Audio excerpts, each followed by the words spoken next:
मैं ऐसा क्यों हूँ, मैं ऐसा क्यों हूँ, मैं ऐसा क्यों हूँ, मैं ऐसा क्यों हूँ, मैं ऐसा क्यों हूँ, मैं ऐसा क्यों हूँ, मैं ऐसा क्यों हूँ, मैं जैसा हूँ मैं वैसा क्यों। ब्रेक के बाद आपका फिर स्वागत है। और हमारी चर्चा हो रही थी, एक दर्शक ने हमसे सवाल भी किया था कि जब आप आध्यात्मिक पक्ष जो है इसका उसको ध्यान नहीं देंगे, यानी कि बच्चों के संस्कार किस तरीके से विकसित होने चाहिए, बच्चों को किस तरीके से हमारे आध्यात्म के जो जीवन है उसके प्रति आकर्षित करना चाहिए, ये जो पहलू है, और वो हम रमन नंदा जी से बात कर रहे हैं। रमन नंदा जी बताइए, सुशील ने सवाल किया एक, और एक बाकी बातों में भी निकल के आया। इसमें दो बातें हैं, एक तो विकास और दूसरा है आध्यात्म। आमतौर पे कहते हैं कि विकास और आध्यात्म का कोई संबंध नहीं है, लेकिन मेरा निवेदन सर ये है कि विकास अपने आप में एंड नहीं है। Development is not the end of human existence, happiness is the objective that every human being is seeking. तो विकास सुख का एक सेतु है, विकास सुख के लिए एक जरिया है, लेकिन सुख की परिभाषा में शांति है, अमन चैन है, और यहाँ भारतीय आध्यात्म सर ज़्यादा इंपॉर्टेंट है। और मैं सुशील जी के सवाल पे आना चाहता हूँ, भारतीय आध्यात्म मिडिल ईस्टर्न या यूरोपियन आध्यात्म से कैसे फ़र्क है? सारी दुनिया कहती है साहब प्रभु एक है, God is one. Abrahamic religion say the difference is कि the Muslims would say that Allah is the only God, Christian would say Jesus Christ is the Son of God, और हम द्वैत और अद्वैत का अंतर करते हैं। तो जब हम अद्वैत पे भारतीय परंपरा में आते हैं तो हमारे यहाँ सर एक इम्पॉर्टेंट डिस्टिंक्शन है। हम ये नहीं कहते गॉड इज़ वन, हम गॉड इज़ वन कहते हैं, लेकिन मात्र ये नहीं कहते, हम वननेस के ऊपर जोर देते हैं। तो बाकी जो फिलॉसफी है वो कहती है गॉड इज़ वन। अरे गॉड इज़ वन तो मेरा क्या रोल है गॉड से? मैं नीचे, गॉड ऊपर, मैं गॉड को पाना चाहता हूँ। हमारी जो परंपरा है अहम ब्रह्मास्मि, जब मैं नमस्ते करता हूँ तो मैं कहता हूँ नमस्तु, I bow to the divine in you. तो भारतीय परंपरा जो है वननेस पर जोर देती है कि मैं प्रभु का भाग हूँ, आप भी प्रभु का भाग हैं, हम सब देखने वाले भी। तो यदि ये स्थिति है तो जब आप और मैं दोनों ही प्रभु का अंग हैं, प्रभु का भाग है, उसकी मैनिफेस्टेशन उस ऊर्जा की, तो फिर मैं आपके खिलाफ भ्रष्टाचार क्यों करूँगा? फिर मैं आपकी जेब में से सब चोरी क्यों करूँगा? तो फिर मैं कंपैशन के साथ आपके साथ बिहेव करूँगा। तो भारतीय परंपरा में सर भारतीय विकास का मॉडल जो है वो भारतीय दर्शन और आध्यात्म की तरफ जाना चाहिए। और दिक्कत ये कि हम जब भी हमारे आर्थिक विशेषज्ञ बात करते हैं, आज भी नीति आयोग में भी जो लोग हैं विदेश से आए हुए सब, जो हमारे मॉडल हैं, हम वेस्टर्न नोशन ऑफ डेवलपमेंट लेके चलते हैं। और चाहे कैपिटलिज्म हो या कम्युनिज्म हो, दोनों के दोनों मोर इज बेटर मानते हैं, जितना हम ज़्यादा कंज्यूम कर सके उतना अच्छा है। भारतीय परंपरा में सर संतोष के ऊपर है कि ज़्यादा, और दूसरा जिम्मेदाराना कंजम्पशन। हम प्रकृति को माँ मानते हैं, नेचर के साथ होते हुए चलना चाहते हैं। हम नेचर के ऊपर कॉन्क्वेस्ट की बात नहीं करते, माँ के ऊपर हम विजय नहीं प्राप्त करना चाहते, हम तो माँ के संरक्षण में रह के विकास करना चाहते हैं। ये हमारी पारंपरिक सोच है। तो भारतीय विकास का जो भी मॉडल होगा उसको भारतीय आध्यात्म की जड़ों में सर क्रिएटिव तरीके से रास्ते खोजने होंगे, और ये बहस मेरे विचार से सर आगे बढ़ने की जरूरत है। देखिए, ये मैं अमृत जी से एक बात जानना चाहता हूँ।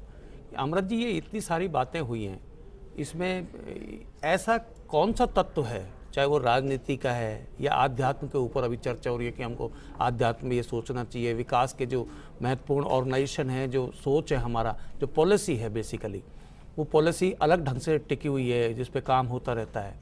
तो क्या इस तरह की चीज़ें हैं? जैसे राजनीति को एक पॉइंट लेते हैं कि राजनीति क्या उसने बर्बाद किया है हमारे यहाँ के जो सिस्टम है उनको? क्या समाज के अंदर जो बहुत सारी गलतियाँ, कुरीतियाँ, ये सब कुछ है, तो वो राजनीति की देन है या हम अपने से ही उनको अडॉप्ट करते चले आ रहे हैं? राजनीति तो जगदीश जी समाज के, व्यक्ति के जीवन में एक अहम हिस्सा है। जीवन ही राजनीति से शुरू होता है। इतिहास और राजनीति का एक अच्छा समीकरण है जो दुनिया भर में सब जगह लागू होता है।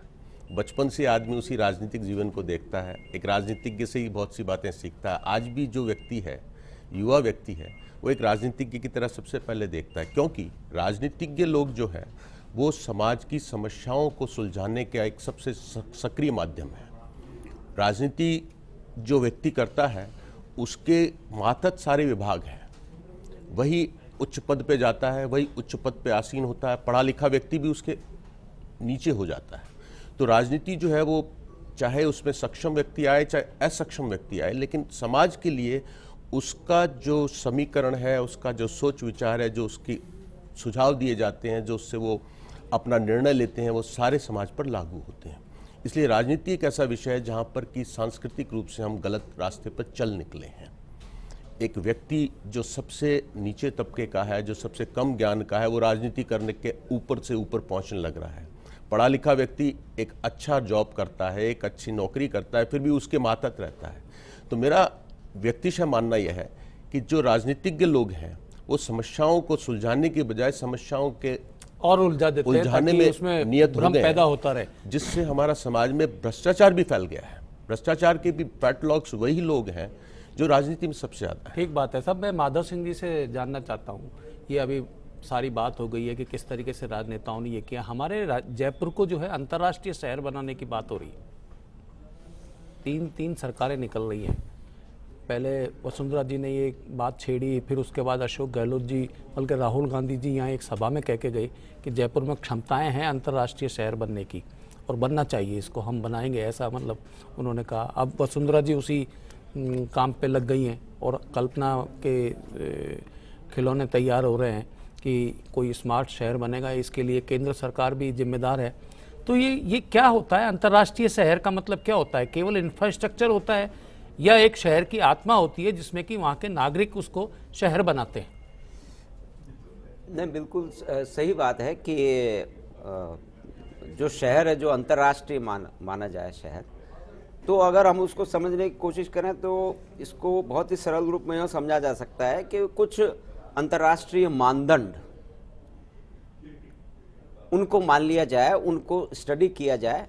अंतर्राष्ट्रीय जैसे बीजिंग है तो वो बीजिंग ही है, उसकी चाइनीज संस्कृति है वहाँ पे, लेकिन फिर भी वो अंतर्राष्ट्रीय है। इसी तरह से दूसरे भी जो शहर हैं उन्होंने अपनी जो आत्मा है या उनका जो कल्चर है, उनकी संस्कृति है, उसको उन्होंने बना के रखा हुआ है।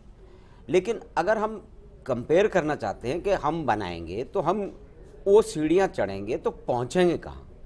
तो उसमें बहुत सारे जो है वो हिस्से हैं कि इंफ्रास्ट्रक्चर जो है, जो आधारभूत ढांचा है वो कैसा होना चाहिए, सड़कें कैसी होनी चाहिए, ट्रैफिक लाइट कैसा होना चाहिए, ट्रांसपोर्टेशन कैसा होना चाहिए, और फिर दूसरी बात ये कि शिक्षा कैसी होनी चाहिए, शिक्षा का स्तर क्या होना चाहिए। सिर्फ इंफ्रास्ट्रक्चर बेटर करने से तो अंतर्राष्ट्रीय नहीं बन जाएंगे, क्योंकि जब तक फिर अंतर्राष्ट्रीय लेवल की क्या हमारे पास शिक्षा प्रणाली है? क्या हम अंतर्राष्ट्रीय लेवल की सभी बच्चों को, कुछ बच्चों को नहीं, बड़े बड़े महंगे स्कूलों को नहीं, क्या गरीब से गरीब बच्चे को, किसी गांव में रहने वाले बच्चे को या शहर के जो है बिल्कुल कोने में रहने वाले बच्चे को वो अंतर्राष्ट्रीय शिक्षा मिल रही है? तो ये सभी चीज़ों पे जब काम होगा और जब सामंजस्य से काम होगा तब उस दिशा में आगे बढ़ने की संभावनाएं तो हैं। लेकिन ये जरूर है कि जिस तरह से काम होता है, कहीं हम पीछे रह जाएंगे और कहीं हम आगे निकल जाएंगे। बिल्कुल ठीक है। रमन नंदा जी बताएंगे। सर, आपने ये जयपुर को स्मार्ट सिटी बनाने की बात की और गहलोत जी ने भी कहा, वसुंधरा जी ने भी कहा अंतर्राष्ट्रीय शहर। सर, स्मार्ट सिटी का प्रोजेक्ट तो अब आया है, पहले तो अंतर्राष्ट्रीय। वो सवाल ये कि मैं ऐसा क्यों हूँ, यदि मैं की जगह जयपुर लगा तो जयपुर ऐसा क्यों है?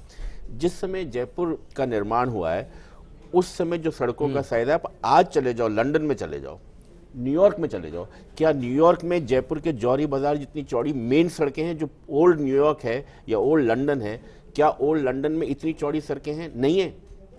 जयपुर जब लंदन से ज्यादा चौड़ी सड़कों का इंतजाम कर बना चुका था पहले, हाँ, और एक वास्तुशिल्प के हिसाब से बना, नक्षत्रों के हिसाब से बना, जंतर मंतर यहाँ का, दिल्ली का तो खैर बाद में बना।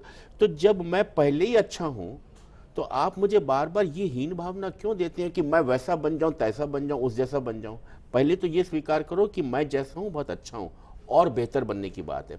और जो माधव जी कह रहे हैं शिक्षा के मापदंड अंतर्राष्ट्रीय स्तर पर, किससे कंपेयर करना चाहते हैं हम? कौन से अंतर्राष्ट्रीय मापदंड है? क्या किसी ने इतने भारी झंडे गाड़ लिए साहब जो हम भारत में लाना चाहते हैं शिक्षा के क्षेत्र में? कौन से विषय? इस बात को, business model, management, science, technology. तो हम अपनी जड़ों को पहचाने, मैं ऐसा क्यों हूं, मैं अच्छा भी हूं, मैं बुरा भी हूं, मैं जैसा भी हूं अपनी अच्छाई को ही बढ़ाऊंगा।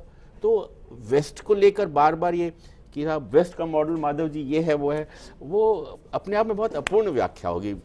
चलिए इस बात को आगे बढ़ाते हैं, इस बीच एक ब्रेक लेते हैं, फिर उसके बाद मोनिका जी से पूछेंगे कि ये वेस्ट बेटर है या हिंदुस्तान ही बेटर है या हमारा जयपुरी बेटर है, उसमें इन दोनों पहलुओं को ये इन दोनों में क्या फ़र्क महसूस करती हैं वो? लौटते हैं ब्रेक। ये सही बात है। सब लोग चाहते हैं भगत सिंह तो पैदा हो पर पड़ोसी के घर में हो। खुद आदमी नहीं चाहता है कि अपने आप से सुधार करे। सबसे पहले दूसरे की तरफ उंगली उठाने से पहले 4 उंगली अपनी तरफ आती है। तो हमें चाहिए कि पहले सारे नियमों का और जो सिद्धांत दूसरे से अपेक्षा करते हैं वह अपने आप पे लागू करनी चाहिए। देश हित की बात, समाज सुधार की बात स्वयं अगर उन पर लागू करोगे तो देश अपने आप सुधर जाएगा, समाज अपने आप सुधर जाएगा, सारे नियम अपने आप लागू हो जाएंगे। साहब पहले तो हमें सुधरने की होना चाहिए, उसके बाद जो है समाज सेवा के लिए होनी चाहिए। बिल्कुल पहले हमें जागरूक होना पड़ेगा, उसके बाद जो है जनता जो है अपने आप जो है जागरूक होगी। मैं ऐसा क्यों हूँ, मैं ऐसा क्यों हूँ, मैं ऐसा क्यों हूँ, मैं ऐसा क्यों हूँ, मैं ऐसा क्यों हूँ, मैं ऐसा क्यों हूँ, मैं ऐसा क्यों हूँ, मैं जैसा हूँ मैं वैसा क्यों